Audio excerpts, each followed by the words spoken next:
வணக்கம். நம்ம சேனலில் Nifty, bank Nifty, fin Nifty, mid cap போன்றவைகளுக்கான சப்போர்ட் அண்ட் ரெசிஸ்டன்ஸும் இன்ட்ராடேயில் மார்க்கெட் எப்படிலாம் ட்ரேட் ஆகிறதுக்கான வாய்ப்புகள் இருக்குது அப்படிங்கிறதையும் நம்ம வீடியோவை பதிவிட்டுக்கிட்டு இருக்கோம். நம்ம பதிவிடக்கூடிய தகவல்கள் நிறைய புதிய பிகினர்ஸ்க்கும் ஏற்கனவே ஷேர் மார்க்கெட்டில் ட்ரேட் பண்ணிக்கிட்டு இருக்கக்கூடிய நண்பர்களுக்கும் ரொம்பவே உதவிகரமாக இருந்துகிட்டு இருக்குது. நேற்றைய தினம் நம்ம என்ன தகவல் சொல்லியிருந்தோம், இன்றைக்கி எப்படி மார்க்கெட் ட்ரேட் ஆனிச்சு, நாளைக்கு எப்படி ட்ரேட் ஆகிறதுக்கான வாய்ப்புகள் இருக்குது அப்படிங்கிறத இந்த வீடியோ மூலிமா உங்களுக்காக சொல்ல போகிறேன். வீடியோ ஸ்கிப் பண்ணாமல் பாருங்கள். யூஸ்ஃபுல்லாக இருந்துச்சுன்னா உங்களுடைய நண்பர்களுக்கு ஷேர் பண்ணிவிடுங்க. நேற்றைய தினம் நம்ம என்ன சொல்லியிருந்தோம் அப்படின்னா 700 to 800 ரேஞ்சு மார்க்கெட் ட்ரேட் ஆகும். அதை பிரேக் அவுட் ஆகிடுச்சு அப்படின்னா நல்ல ஒரு ரேலி வரும் அப்படிங்கிறத சொல்லியிருந்தோம். 700 to 800 மார்க்கெட் மேலே வந்துச்சு. இந்த ரேஞ்சை பாருங்கள், நான் கொடுத்த ரெசிஸ்டன்ஸை எக்ஸாக்டாக மார்க்கெட் அந்த லெவலை பிரேக் பண்ணிவிட்டு இந்த இடத்த சப்போர்ட் எடுத்துகிட்டு பாருங்கள். சப்போர்ட் எடுத்துகிட்டு அகைன் ஒரு ரேலி மார்க்கெட் சூப்பராக ஒரு பையிங் ப்ரெஷரில் மேலே வந்துடுச்சு. நல்ல ஒரு ரேலி. பேங்க் நிஃப்டி ஒரு 2%, நிஃப்டி ஒரு 1.60%, ஃபின் நிஃப்டி 2%, மிட் கேப் பெருசாக வரல 0.5%. ஏன்னா மிட் கேப்பு 2 நாளாகவே ஏறிக்கிட்டு இருந்துச்சு, அதனால் இன்றைக்கி பெருசாக வரல. நல்ல ஒரு மொமெண்டம். ரிலையன்ஸும் 2% கிட்டத்தட்ட ஏறி இருக்குது. ஹெச்டிஎஃப்சியும் பார்த்தீங்கன்னா 2லேருந்து 2.25% ஏறி இருக்குது. ஹெச்டிஎஃப்சியும் ரிலையன்ஸுமே மார்க்கெட் ஏறுறதுக்கு நல்ல கான்ட்ரிபியூஷன் பண்ணியிருக்கு. சரிங்களா, நல்ல ஒரு ரிவர்சல் மார்க்கெட் கொடுத்துருக்கு. மார்க்கெட் மேலே வரதுக்கான பாசிபிலிட்டிஸ் தான் இருக்குது நண்பர்களே. ஃபிப்னாசியோட லெவல் நான் ஏற்கனவே ட்ரா பண்ணி உங்களுக்கு காமிச்சிருந்தேன். இந்த ஃபிப்னாசி லெவலை நான் இன்னொரு டைம் உங்களுக்கு ட்ரா பண்ணுறேன். இன்றைக்கி மட்டுமே வந்த 6 கேண்டிலுமே க்ரீன் கேண்டில், 1 2 3 4 5 6 கேண்டிலுமே சூப்பரான கேண்டில். நல்ல புல்லிஷில் கொண்டு மார்க்கெட்டை நிறுத்தியிருக்காங்க. இதுக்கு நம்ம ஃபிப்னாசி லெவலை ட்ரா பண்ணி பார்த்தோன்னா நெக்ஸ்ட் டார்கெட் எங்கே இருக்குது அப்படிங்கிற லெவலை பாருங்கள். இந்த ப்ரீவியஸ் ஸ்விங்லேருந்து போடுறேன். டபுள் பாட்டமும் பிரேக் அவுட் ஆகிருக்கு. டபுள் பாட்டம் பிரேக் அவுட் ஆகி தான் க்ளோஸ் ஆகிருக்கு. குளோபல் மார்க்கெட் நல்லா இருந்துச்சு அப்படின்னா நாளைக்கு ஒரு கேப் அப் வருவதற்கான பாசிபிலிட்டிஸ் கூட இருக்குது. 23,056 அப்படிங்கிற லெவல் நாளைக்கான ஃபஸ்ட்டு ரெசிஸ்டன்ஸ். அதற்கு மேலே போணுச்சு அப்படின்னா இந்த லெவல் எல்லாத்தையுமே நம்ம சேஞ்ச் பண்ணி ஆகணும். ஏன்னா மார்க்கெட் நல்ல ஒரு புல்லிஷ். இன்றைக்கி டே ஹை ஃபஸ்ட்டு ரெசிஸ்டன்ஸ். அதற்கு மேலே வந்துச்சு அப்படின்னா இந்த லெவல் 23,056 அப்படிங்கிற லெவல் அடுத்த ரெசிஸ்டன்ஸ். அதற்கு மேலே வந்தால் தேர்ட் ரெசிஸ்டன்ஸ் 23,200 அப்படிங்கிற லெவல் தேர்ட் ரெசிஸ்டன்ஸ். சப்போர்ட் பார்த்தீங்கன்னா இனிமேல் இந்த டபுள் பாட்டத்தோட சென்டர் இந்த லெவலில் இருக்குது பார்த்தீங்களா, 22,793. எக்ஸாக்டாக மார்க்கெட் இந்த 1%ங்கிறது எவ்வளோ சூப்பராக ஒர்க் ஆகிருக்கு அப்படிங்கிறத பாருங்களேன். 22,793 இந்த இடத்த தான் மார்க்கெட் டபுள் பாட்டம் எடுத்துகிட்டு அந்த லெவல் தான் ரிவர்சல் கொடுக்குது. ஓகே, செகண்ட் சப்போர்ட் இந்த லெவல் 22,588 அப்படிங்கிற லெவல். அதற்கு கீழே வந்துச்சு அப்படின்னா இந்த ஸ்விங் வச்சுக்கோங்க. 22,445 அப்படிங்கிற லெவல் தேர்டு சப்போர்ட் பேங்க் நிஃப்டிக்கு. நாளைக்கு வீக்லி க்ளோசிங்கும் நல்லா புல்லிஷில் முடிஞ்சுது அப்படின்னா நம்மளோட பிரதமராக இருக்கட்டும், உள்துறை அமைச்சர் அமித்ஷாவாக இருக்கட்டும், 2 பேருமே சொன்னது என்னென்னா எலெக்ஷன் ரிசல்ட் வரும்போது திருப்பி இந்த லெவலில் நீங்கள் மார்க்கெட்டை பை பண்ண முடியாது அப்படிங்கிற மாதிரி ஒரு சில தகவல்களை சொல்லியிருந்தாங்க. 2 பேருமே தனித்தனியாக சொல்லியிருந்தாங்க. ஃபஸ்ட்டு டைம் உள்துறை அமைச்சர் சொல்லும் போது மார்க்கெட்டை அன்னைக்கே ரேலி வந்துச்சு. அந்த ரேலி எப்படி வந்துச்சு அப்படின்னா இந்த பாட்டத்தில் வந்த ரேலி கண்டினியூஸாக வந்துச்சு. அதே போலவே ஆனால் பிரதமர் சொல்லி ஒரு 1 or 2 days ஆகிடுச்சு. மார்க்கெட் இன்றைக்கி தான் ரியாக்ட் ஆகிருக்கு அப்படின்னு நினைக்கிறேன். சரிங்களா, இது அது அமித்ஷா அவர்களோட ரேலியாக இருந்துச்சுன்னா இது பிரதமரோட ரேலியாக நம்ம வச்சுக்கலாம். ஏன்னா இங்கேருந்து ஒரு நல்ல புல் பேக் கொடுத்துருக்கு மார்க்கெட்டு. ஓகே, தென் பேங்க் நிஃப்டி இன்னும் கொஞ்சம் நல்லா வர வேண்டியது பாக்கி இருக்குது. நிஃப்டி ஆல் டைம் ஹையை பிரேக் பண்ணியிருக்கு. பேங்க் நிஃப்டி இன்னும் ஆல் டைம் ஹையை பிரேக் பண்ண வேண்டியது இருக்குது. எது சப்போர்ட் அண்ட் ரெசிஸ்டன்ஸாக இருக்கும் அப்படின்னு பார்த்தோன்னா இன்றைக்கி டே ஹை 48,831 அப்படிங்கிறது ஃபஸ்ட்டு ரெசிஸ்டன்ஸ். அதற்கு மேலே வந்துச்சு அப்படின்னா 49,241 அப்படிங்கிறது செகண்ட் ரெசிஸ்டன்ஸ். தேர்ட் ரெசிஸ்டன்ஸ் இந்த all time high third resistance 49,972. சரிங்களா, சப்போர்ட் எந்த லெவலையும் சப்போர்ட்டை நான் சேஞ்ச் பண்ணல. இந்த ஒரே ஒரு லெவலை மட்டும் சேஞ்ச் பண்ணிக்கிறேன். இந்த லெவல் இந்த இடத்துல 48,242 அப்படிங்கிறது ஃபஸ்ட்டு சப்போர்ட்டு. செகண்ட் சப்போர்ட் இந்த லெவல் 47,626. அந்த லெவலுக்கு கீழே வந்துச்சு அப்படின்னா இந்த லெவல் 47,377 அப்படிங்கிற லெவல் பேங்க் நிஃப்டிக்கு சப்போர்ட்டு. பேங்க் நிஃப்டி இந்த சேனல் பேட்டர்னில் நல்லா சப்போர்ட் எடுத்திருக்கு.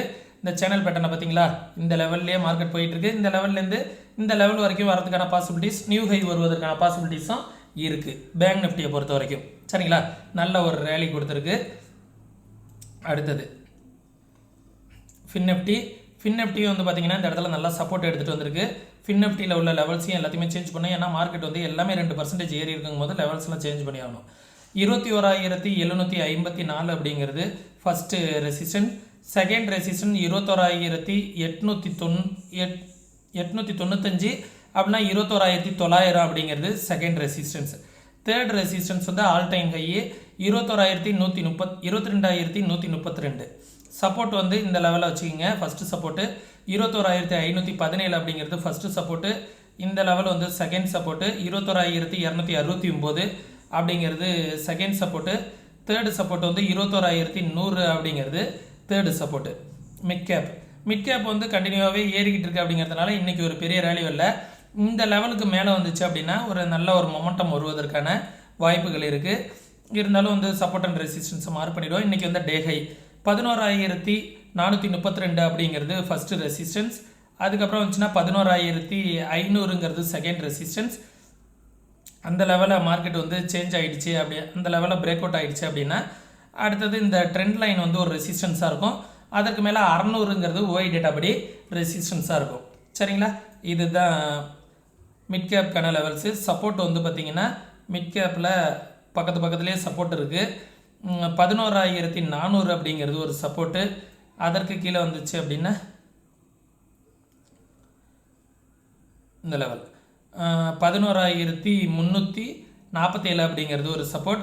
அதற்கு கீழே வந்துச்சு அப்படின்னா 11,239 40 அப்படிங்கிறது ஒரு சப்போர்ட்டாக இருக்கும் நண்பர்களே. இது எல்லாமே வந்து லெவல்ஸு. அடுத்தது நாளைக்கு சென்செக்ஸோட எக்ஸ்பிரி இருக்குது அப்படிங்கிறதுனால சென்செக்ஸும் நல்ல ஒரு புல்லிஸு நியூ ஹை வச்சுருக்கு. சரிங்களா, சென்செக்ஸ் வந்து நியூ ஆல் டைம் ஹை புதுசாக வச்சுருக்கு, ட்ரெண்டை பிரேக் பண்ணியிருக்கு. நாளைய தினம் வந்து நல்ல ஒரு டபுள் பாட்டம் கொடுத்துருக்கு பார்த்தீங்களா மார்க்கெட்டு. இந்த லெவல் மார்க்கெட் வந்து நாளைக்கு மார்க்கெட் மேலே வந்துச்சு அப்படின்னா 76,000 வருவதற்கான ஃபஸ்ட்டு சான்சஸ் இருக்குது. ஃபஸ்ட்டு ரெசிஸ்டன்ஸ் 76,000 அப்படிங்கிற லெவல் வந்து ஃபஸ்ட்டு ரெசிஸ்டன்ஸ். 76,016. அதற்கு மேலே வந்துச்சு அப்படின்னா 76,500. அதற்கு மேலே வருது அப்படிங்கிற பட்சத்தில் 77,174. ஓகே, சப்போர்ட் வந்து இந்த லெவல் இருக்குது பார்த்தீங்களா, இந்த லெவல் வந்து சப்போர்ட்டு 75,250 அப்படிங்கிறது ஒரு சப்போர்ட்டு. அதற்கு கீழே வந்துச்சு அப்படின்னா இந்த எல்லோ லைன் வந்து ஒரு சப்போர்ட்டு. 2 எல்லோ லைனையும் இன்றைக்கி கிராஸ் பண்ணியிருக்கு பாருங்கள். மார்க்கெட் வந்து ஒரு லெவலை பிரேக் பண்ணோம் அப்படின்னு நினச்சிடுச்சு அப்படின்னா எப்படி ஒரே நாள்லேயே அந்த மொமெண்டத்தை கொடுத்து எல்லாரையும் வந்து ட்ரேடே எடுக்க விடாத அளவுக்கு பண்ணிடுறாங்க. ஏன்னா ரொம்ப ஹையில் போய் இருக்குது மார்க்கெட்டு. எந்த இடத்துல போய் கை வச்சாலும் அங்கேருந்து விழுந்துருமோன்னு பயத்தில் கை வைக்க முடியாத அளவுக்கு என்ன பண்ணிடுறாங்க, ஏற்றிடுறாங்க. நிறுத்தினா மார்க்கெட்டை வந்து ஒரே முட்டாக நிறுத்திடுறாங்க. இந்தமாரி வந்து கண்டினியூவாக 2% 1.5% ஏறும்போது இடையில போய் எடுக்கும்போது கொஞ்சம் பயமாக இருக்கும். ஏன்னா மார்க்கெட் வந்து திடீர்னு விழுந்துட்டுனா என்ன பண்ணுறது அப்படிங்கிற மாரி. ஆனால் வந்து கண்டினியூவாக வந்து இந்தமாரிலாம் என்றைக்காவது மாதத்தில் ஒரு நாள் 2 நாள் தான் நடக்கும், பார்த்துக்கோங்க. சரிங்களா, இந்தமாரி சப்போர்ட் அண்ட் ரெசிஸ்டன்ஸ்லாம் நீங்களே ட்ரா பண்ணணும், யாரோட உதவியும் இல்லாமல் ட்ரேட் பண்ணணும், நீங்களே வந்து உங்களோட லெவல்ஸை வந்து நீங்களே அனலைஸ் பண்ணணும் அப்படின்னு நினச்சிங்கன்னா கற்றுக்கணுன்னு விருப்பம் இருக்கக்கூடிய நண்பர்கள் வாட்ஸ்அப்கான லிங்க் வந்து டிஸ்கிரிப்ஷனில் கொடுத்துருக்கேன். விருப்பம் இருக்கக்கூடிய நண்பர்கள் மெசேஜ் பண்ணுங்கள், கால் பண்ண வேணாம். அதே நேரத்தில் நம்ம சேனலுக்கு நீங்கள் ஏதாவது சப்போர்ட் பண்ணணும் அப்படின்னு நினச்சிங்க அப்படின்னு பார்த்தீங்கன்னா நம்ம சேனலில் ஃப்ரீ டிமெண்ட் அக்கௌண்ட் ஓப்பன் பண்ணுறதுக்கான லிங்க் வந்து டிஸ்கிரிப்ஷனில் கொடுத்துருக்கேன். நம்ம ரெஃபரல் கீழே வந்து அக்கௌண்ட் ஓப்பன் பண்ணுறதுனா பண்ணிக்கோங்க, உங்களுக்கு விருப்பம் இருந்தால். ரொம்ப லோ ப்ரோக்கரேஜ் தான், மற்ற ப்ரோக்கரேஜோட கம்பேர் பண்ணும்போது ரொம்பவே லோ ப்ரோக்கரேஜ் இருக்கும். மேக்ஸிமம் வந்து ட்ரேட் பண்ணும்போது வந்து அதிகமான அமௌண்ட் வந்து பார்த்திங்கன்னா எதுக்கு போகும் அப்படின்னு பார்த்தீங்கன்னா ப்ரோக்கரேஜுக்கு தான் போகும். நீங்கள் என்ன ப்ரோக்கரேஜ் வச்சுருந்தாலும் நம்ம ரெஃபர் பண்ணுறதை நீங்கள் ஒரு டைம் ட்ரை பண்ணி பாருங்கள். யூஸ்ஃபுல்லாக இருந்துச்சுன்னா உங்களுடைய நண்பர்களுக்கு ஷேர் பண்ணுங்கள். டிஸ்கிரிப்ஷனில் லிங்க் கொடுத்துருக்கேன். நமக்கு சப்போர்ட் பண்ணோம் அப்படின்னு நினச்சிங்கன்னா நம்ம ரெஃபரல் மூலிமா அக்கௌண்ட் ஓப்பன் பண்ணிங்க, உங்களுக்கு விருப்பம் இருந்தால் மட்டும். சரிங்களா, மேலும் இதே போன்ற வீடியோக்களை வந்து தொடர்ந்து பார்க்கணும் அப்படின்னு நினச்சிங்கன்னா நம்ம சேனலில் வந்து தொடர்ந்து இணைந்திருங்கள். நன்றி, வணக்கம். மேலும் இன்னொரு விஷயம் சொல்லணும்னு ஆசைப்பட்றேன். நம்ம சொல்லக்கூடிய விஷயங்கள்லாம் நடக்கலாம், நடக்காமலும் கூட போகலாம். சரிங்களா, நீங்களும் அனலைஸ் பண்ணி பாருங்கள். உங்களுக்கும் சரியாக இருக்குது, அப்படிங்கிற பட்சத்தில் உங்களோட ஃபினான்ஷியல் அட்வைசர்கிட்ட கன்சல்ட் பண்ணிக்கோங்க. ஆப்ஷன்லாம் பண்ணுறீங்க, அப்படி ஏதாவது ட்ரேட் பண்ணணும் அப்படின்னு நினைக்கிறீங்கன்னா ஃபஸ்ட்டு பேப்பர் ட்ரேட் பண்ணி பாருங்கள். உங்களால் கன்சிஸ்டண்ட்டாக உங்களால் ப்ராஃபிட் பண்ண முடியுது அப்படின்னா மட்டும் உங்களோட ஃபினான்ஷியல் அட்வைசர்கிட்ட கன்சல்ட் பண்ணிவிட்டு உங்களோட ட்ரேடிங் பிளானை செட்டப்பை வந்து ரெடி பண்ணிக்கோங்க. நன்றி, வணக்கம்.